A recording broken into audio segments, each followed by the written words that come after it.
Facebook says you can't mention someone's financial status in your advertising. I'm marketing to people with IRS tax problems or tax debt problems. How do you get around this?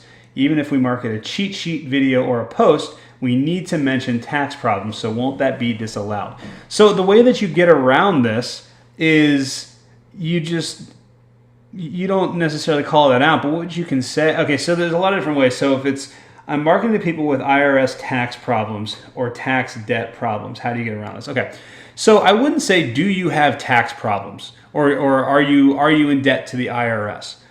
I would say something like 4 things everyone who owes money to the IRS needs to know. Because that's still calling them out. You can say something like, did you know that the IRS, let me say about this.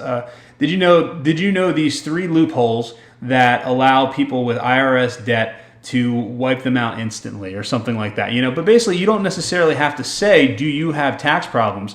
But what you can say is, people that have tax problems, that's how I always do it. Like car accidents are a good example. You can't say, have you been in a car accident? But you can say, car accident victims are frequently tricked by insurance companies, or insurance companies hate paying car accident victims. Here are 4 tricks that they use every single time in every single case, or just call car, So that's what I would do. You just have to be creative with it. You don't necessarily have to just say, do you have tax problems? Be creative with it.